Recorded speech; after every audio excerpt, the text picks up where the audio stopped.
Hey guys, Trent Jones from Cutthroat Angler here. I'm going to be going over beginner and basic fly tying techniques and tools today. So I'll go over all the tools that you're going to need to start out on your journey in fly tying, and I'm also going to go over the squirmy worm, which is probably the first pattern I would tie as a beginner. Yeah, so we're going to hop in here and we'll go from there. Thank you.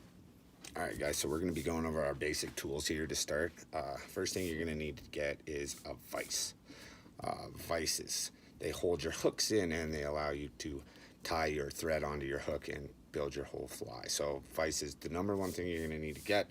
Super important. This is a rotary vise. They make standard vices that are just stationary, doesn't move.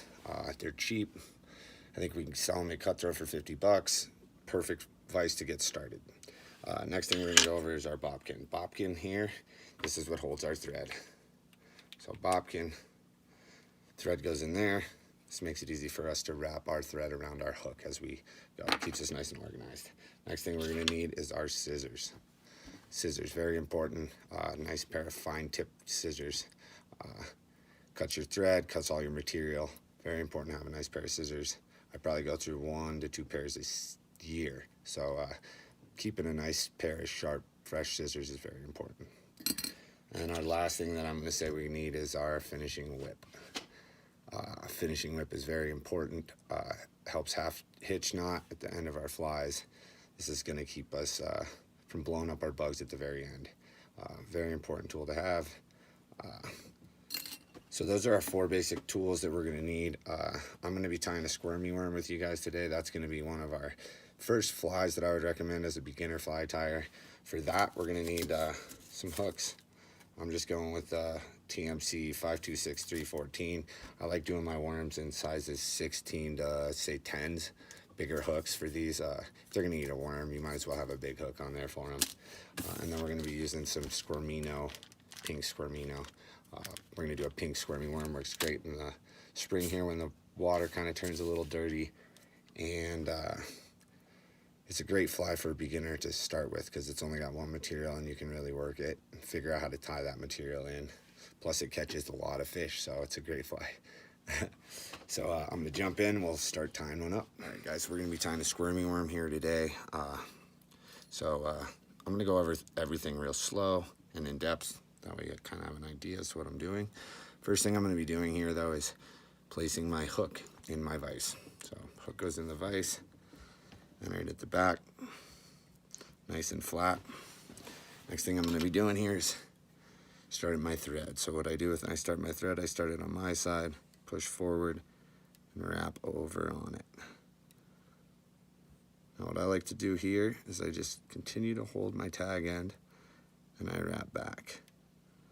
If you hold this out, what it'll do is it'll help to give you nice even wraps as you come down the body, which is important. With almost every fly, you want to have a nice solid thread wrap base at the bottom. It'll help hold all your material, make your fly look cleaner and nicer, and it's just a good habit to get into. After finishing that, pull up my thread, trim off my excess, a couple more wraps to just kind of hide that. Now I'm going to grab my squirmy worm material. Now you can do these in any size. Some guys like to make them huge. I like mine about middle size. Now the first thing we're going to do here is tie in the back of our squirmy material. Line it up so you have just about as much tail as you want, nose as you want. Now what I like to do is push the worm material on my side, hold it tight, bring it up, and wrap it around twice. Now I pinch this back, and I give myself some wraps forward, nice and even, just to keep the fly looking good. So now I got the back of it tied in there. Now I'm going to grab my front piece, and I'm going to do that one more time here. Boom. 1, 2, trying to keep that worm on top. 2, 3, 4, 5. So, just moving forward, doing that process over and over again. Bring it towards the front. Some guys will do it really tight and they'll do 5 or 6 of those. I generally go with 2, just like that. Now that we've got both of those tied in and secured, I'm gonna grab my finishing whip.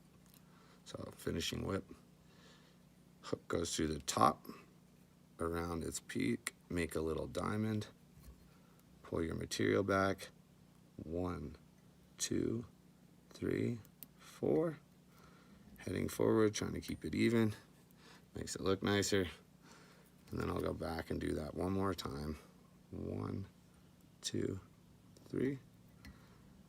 I like finishing it twice because you have 2 different knot ends there, and I feel like your bugs explode less. So you don't have to do it twice, do it once.